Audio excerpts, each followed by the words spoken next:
if we go into the season that way that we came in to this preseason tour, we're not finishing top six, definitely. And I think that eighth or ninth is what we're looking at. And coming off a 15th season, like as much as that would be improvement, like yo, you guys, what is good, man? Welcome back to Real United Talk, where we talk about all matters Real Madrid and Man United. This is going to be a United Matters episode, and today I'm going to be talking about our preseason tour after it officially ended after yesterday's draw against Everton. And that game was more of like that game was very different from the first two. It wasn't as exciting from United. And if anything, I think that that game was a reality check. And I actually think that that game was necessary. I think that that game was very needed because I think that like we're going through this kind of like excited period. Like, after watching the game against Bournemouth and West Ham, like, United fans were very excited. We're just like over the moon and everything. And as should be because, like, I've seen our club at the worst, right? So, like, seeing them play the way that they were playing in those first two games of the preseason tour, it was like very exciting and everything. But, like, it can also get you like a bit delusional and not actually knowing what you really need. And I think that this type of games are really needed. I think that game against Everton was really needed, and I'm so happy that it was the last game of the preseason. I'm so happy that it was right before, like, we got back to like real business and everything. That's is actually so good that it happened. But like, let's talk about it real quick. So I think that that game was very scrappy from United. Like, we didn't see the clean play that we've been seeing from them, especially against like Bournemouth and everything. We didn't see that like clean. Like United have been kind of like tidy recently. Like, we've actually been playing the way you expect like a big club to play and everything. But like, I think that this game was kind of like back to the old United in a way. Obviously, like there were still some beautiful moments and everything, but like in general, I think that like this game was kind of like scrappy from United, was kind of like the old United, not sure in midfield, having a lot of like errors and everything around the pitch and all of that. Like, just like individual play here and there, as much as like there was still team play and everything, you see like individual player here and there. Like, the goals that we scored, as much as like they were very good goals and everything, came from like individual moments, which like obviously like that's every team, right? Like you need individual moments, score like brilliant goals like that and everything. But like, it was more like individual brilliance than like team effort and everything, which like as much as like that's it happens, right? But like we need that simply, like we need to know that at the end of the day we are a team, we're a unit and everything. You still saw a bit of those like signs of like team play from United. Like, you still saw players playing for each other. You still saw players like, trying to like fill in for a player when like he's out of position or something. You still saw that. So like in terms of like that, like I was very happy with that in this whole preseason tour. Like just the way that like players are willing to like step up for each other and everything. I was very happy with that. I think that there was a lot of progress from United. That showed progress from United and everything. But I think that like, we're kind of like back to basics, back to the drawing board against this game with this game against Everton. And it was very, I don't know, the game was just scrappy in general. Like the game was very scrappy. Midfield especially, we need to talk about that midfield because like, this has been an area of conversation throughout this whole tour, throughout this whole like the fact that we haven't signed a midfielder to now is like an injustice. It is like I don't even know how we've not signed a midfielder yet. Like everybody was really excited with Ugate's game, that game that he partnered with Minor and everything. Everybody was like really excited, the West Ham game, and that was an exciting game. Even I was very excited and everything. And it just showed progress, it showed signs of like improvement and everything. But I think that that midfield got exposed against Everton. And the reason why, I'll tell you the reason why now. The games against West Ham and the games against Everton were very different. The game against West Ham, we were in control, and the game against Everton, we weren't really in control. As much as like yes, we had controlled moments and everything, we weren't really in control. And I think that that midfield got exposed not being in control. I think that that midfield like was like, oh, immediately you guys are not in control and everything, it all goes to shit, especially for Ugarte. I think that for Ugarte, like that game was so exposing of him. I think that that game was like the reality check that we did. Just like, if anybody was like, oh, we can go into this season with like Casemiro and Ugarte, this would have been an eye opener for you. I think that this would have been an eye opener for the board, Ruben Amorim, everybody. I don't think that Ruben Amorim believes that he has the right midfielder right now, but at the same time, like, everybody just needs that like eye opener and everything. This game was that eye opener because that game against West Ham were in control, right? Like we're in control, like we're winning possession fast.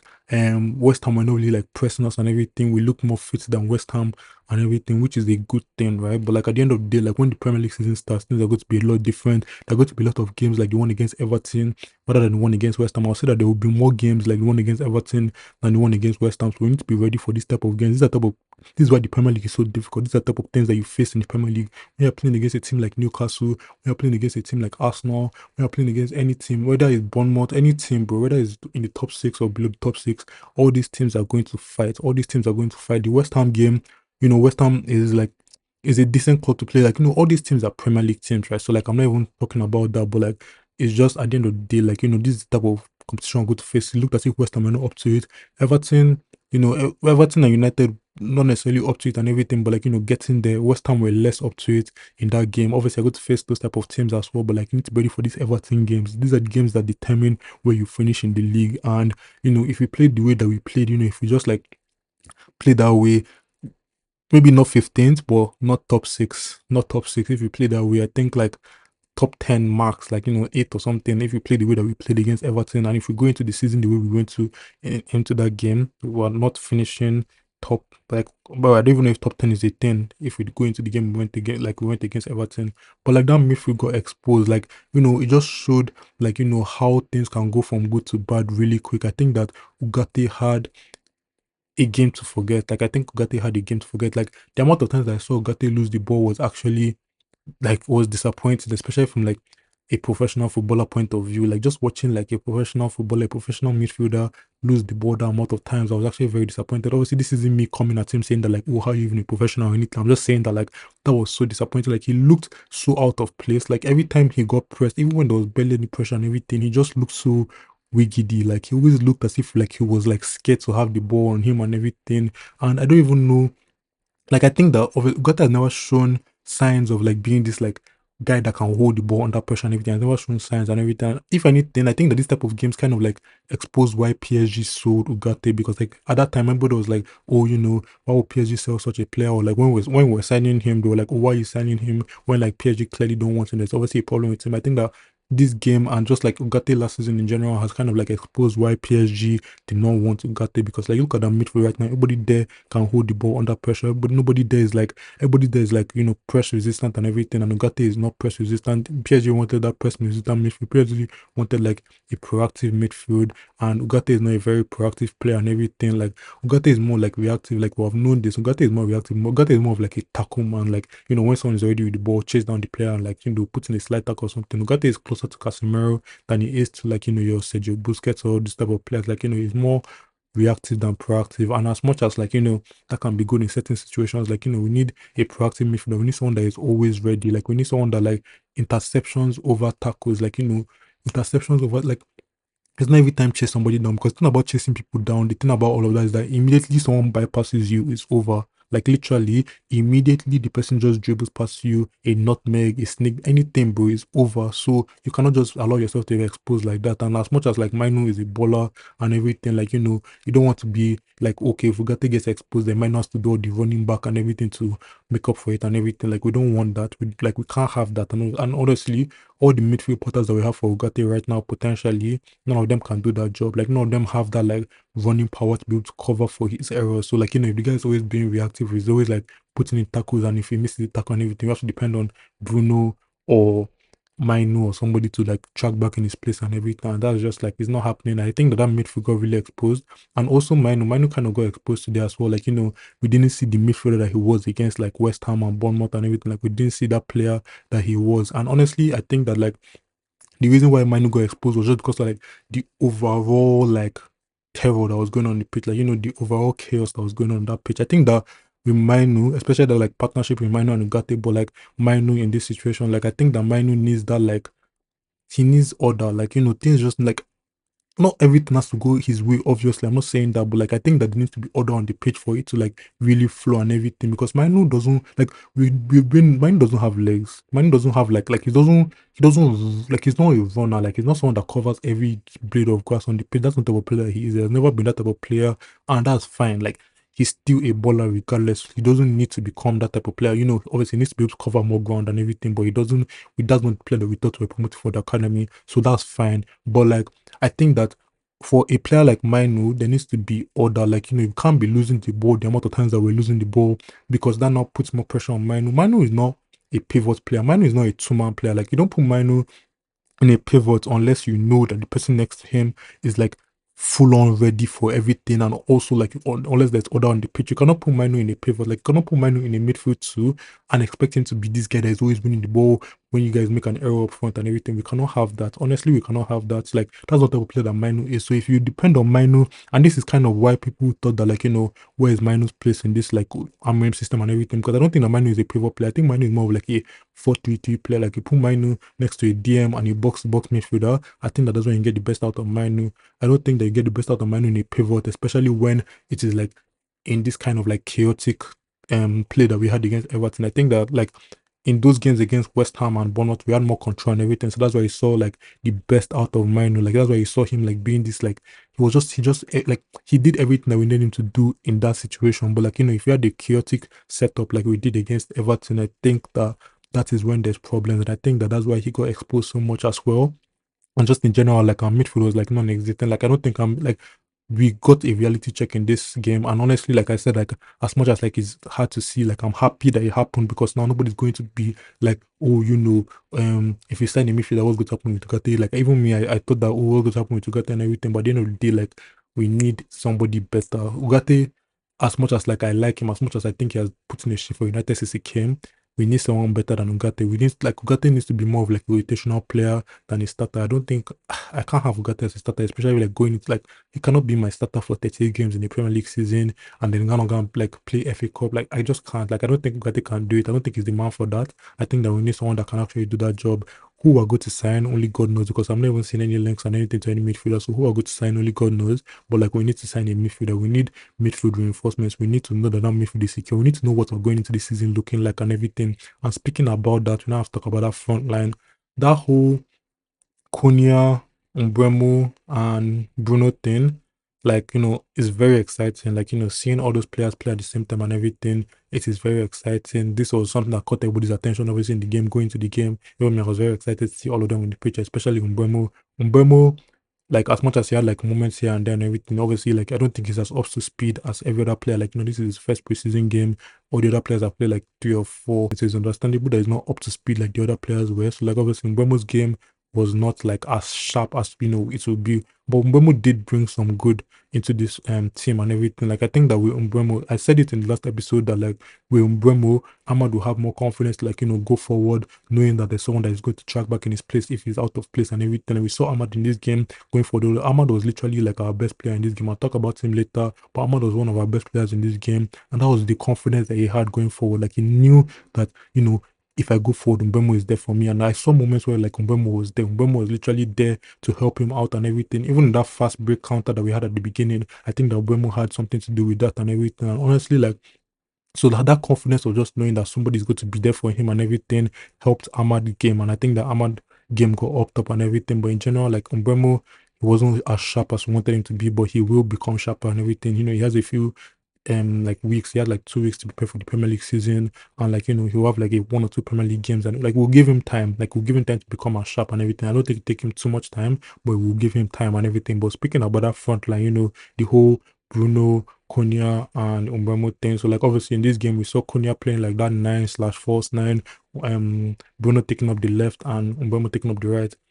As much as that was like exciting to see, as much as like it's something that we will see a few times this season and everything, I don't think that that's what we should go into the season with. I don't think that that is our front line for the season. Like, I don't think those 3 starting in that front line is our front line for the season, or at least in that order, at least in that order, at least. And the reason I'll say, number one, if we're going to do that, I think that it needs to be Cunha playing his left hand side and then Bruno playing the false 9 and Bruno playing the right. And the reason I'll say that is because like I don't think that Bruno fully utilizes the left the way that Cunha does. Like, there's a way that Cunha uses that left hand side, like the way he's able to drop into space, the way he's able to, but Cunha is also able to take up the wide areas. Like, when he needs to, he's able to go out wide and create something from wide. Like, he can carry the ball and everything. Bruno is not a ball carrier. Bruno is not a ball carrier. He cannot carry the ball the way Cunha can and everything. So as much as Cunha likes like going inside and everything, he also likes taking up that white space. And I think that that type of thing works well with a player like Dogu and everything. I think that Mbeumo, so I think that Cunha and Dogu work so well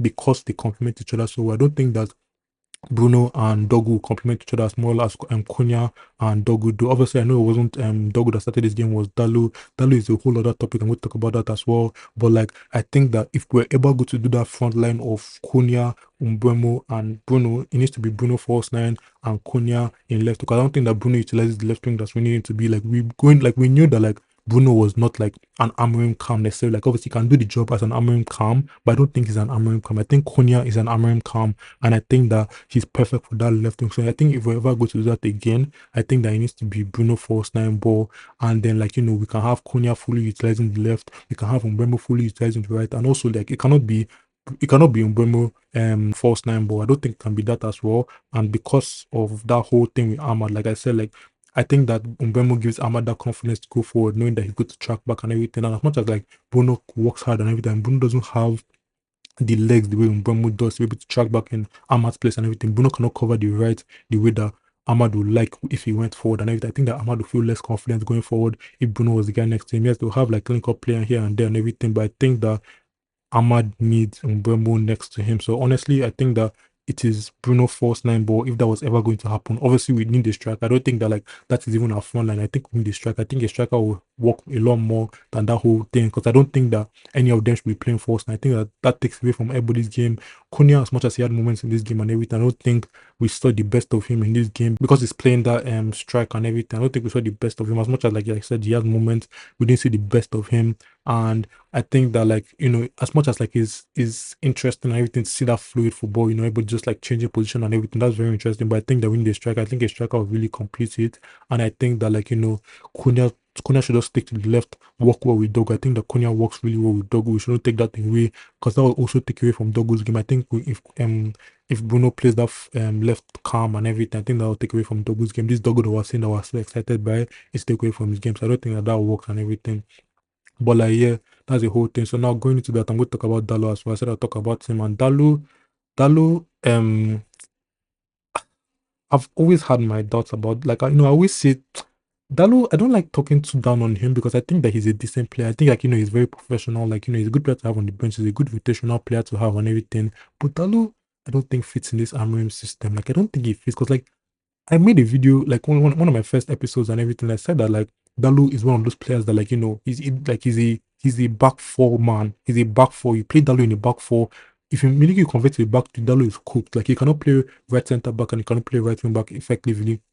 So anything that's in the back for Dalo is cooked. And honestly, I think that we see it time and time again. Like I think that Dalo is not like up to it in this Amorim system. Like I don't know, he doesn't play the way we need him to play and everything. He's just not like ready. Like he plays left wing back and everything. If he was to play that with like Cunha, for example, then like I don't think that it will work as well as the way Cunha and Dogu work for obvious reasons and everything. I think that when he plays right wing back as well, like as much as he has moments and everything, I don't think that he's him. Like, I don't think he has it. Like, he doesn't have the final ball that we need. He's not that good at overlapping. Like, he's okay. Like, he's okay, like, keeping the weight and everything. But he also likes to.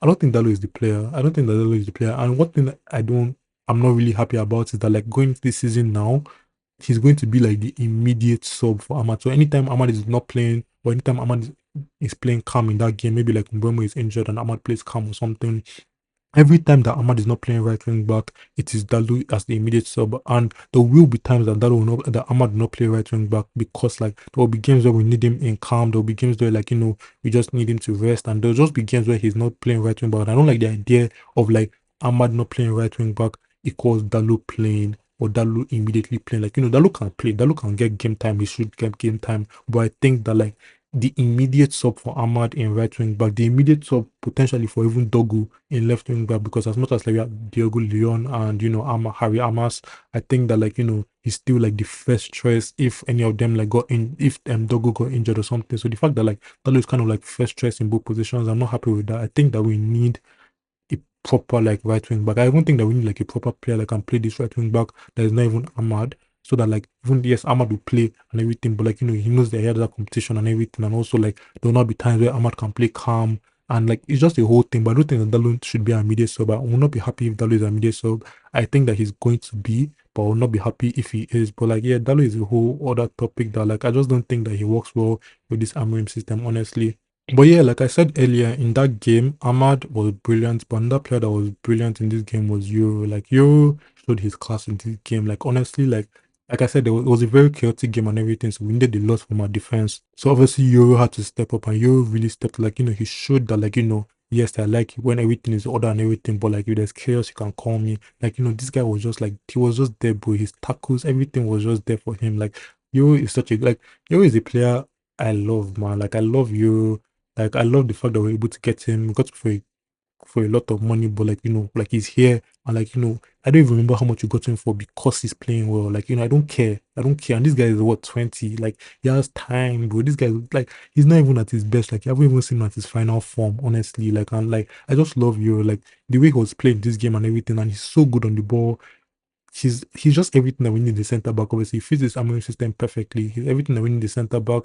And the fact that he can play that right center back and left center back is just like wow. Like in the right center back, I think he focuses more on like his distribution and everything. While in the left center back, he focuses more on like his the way he carries the ball, like progressive carries and everything. I think that's what he focuses more when he plays left center back. But the fact that he can play both of them, the fact that he's this young, and the fact that he just looks so dedicated, he just looks ready, he looks level-headed, and I think that you and Ahmad were the standout players in this game. Honestly, like Ahmad, like I said, had his moments and everything. Obviously, one was that pen, had those beautiful moments with like just like dribbling and everything. Like I said, Mbemo kind of gave him that confidence to that and everything. But I think that you and Ahmad really stood out in this game. And I think that going into this season, we can kind of like depend on that right hand side, Umbremo, Ahmad, and Euro. I think that that'll be a very good pairing. I think that, like I said, with the whole Ahmad and Umbremo thing switching up and everything, I think that like you always know that at least one person is there to help him. Ahmad seems to be working on the first part of his game. Umbremo has always had like that like hunger to help the team. He's not going to just like wait while someone waits the ball for him. He's always going to try and work hard for the team. So like that right hand side, I think that that's secure. I honestly think that left hand side that we need to focus on a bit more, just because we just need to make sure that it is Konya that is playing. We need to make sure that it's Dogo that is playing. And honestly, like I don't know what happens with Dalo, but like I think that we need some I think we need to fully invest in like Diego Leon and fully invest in under right wing back or something, because I cannot have Dalo as my immediate sub. Like it's just not happening for me. But yeah, it has been a successful preseason tour. Like we ended up winning the tournament and everything. So like it has been a successful preseason tour. I think we learned a lot from this preseason tour. I think Amorim has learned a lot from this preseason tour, from his players, everything. Like in terms of mentality, skill, and everything. I think that Amorim has learned a lot. I hope that he has learned a lot, and I hope that he takes things out of this game and he knows what to do going into the season and everything. I think that we need a midfielder. I think that we need a striker. I think that we need a right wing back. And I just think that we need to be we need to know what we're doing going into this season. Like if we go into the season that we came in to this preseason tour, we're not finishing top six, definitely. And I think that 8th or 9th is what we're looking at. And coming off a 15th season, like as much as that would be improvement, like that's what we want. We don't want to finish 15th, bro. Like we don't want to finish 9th. We don't want to finish 9th, and I can't have that. So honestly, like I think that this preseason taught us a lot. I think that we've seen United at their best. United, playing at their best, but I also think that we've seen United, going back to the old ways and everything. And honestly, like, we can't have that and everything. I think that we need to, open our eyes and really know what we're doing. And I think that this preseason tour would have taught us that. But, yeah, it has been exciting. Like I said, we've seen Cunha. We've got to see Mbemo make his debut, We got to see how Manu can play in this system. We got to see Dogu, who has been one of the best players in this whole preseason tour. Got to see Ahmad playing right wing back as well. Also been a good player in this preseason tour. Euro, one of the best players in the preseason tour. We just seen a lot of positive movements. Like our keeper situation as well, something needs to be sorted out. I don't think that Bayende can play while Onana is out. I think that we need a proper keeper in that net. Like honestly, I think that Bayende is a decent player, but rotational player at best. Like at least right now, I don't think that right now he's that man. So I think that we need a new keeper. Like so many positions that need filling, but I don't know if we will fill all of them. But if I'll say any priority positions right now, I'll say it is CM, strike, and right wing back. But in order, I would say it is CM first, and I'll look say right wing back second, just because I don't like Dalu being my immediate option, and then strike third. But strikes. But we need a striker. We definitely need a striker, and out of the two, we probably get a striker. But in my opinion, we need a CM first. We need a CM first, and then any other thing that was sorting out, we can sort out. We need the CM, we need the keeper. It's like there's so many things that we need, man. Like honestly, like this transfer window cannot be over for United. Like it needs to be just starting. Like we know we need to start letting go of players so that we know we can start buying players and everything. We need to be ready for this season. Like I cannot suffer this season. I don't want to suffer this. I know American keeps on saying well that we need to suffer to like enjoy, but like I cannot suffer this season. So like yeah, I've learned a lot from this preseason tour. Hopefully Amirim has as well. And going to this season, I hope that we'll be ready. But with that comes the end of this episode. Thank you guys again for tuning in. I really appreciate it. I'm going to try to stay consistent, keep on pushing out episodes, and I just hope to see you guys again next time. Safe.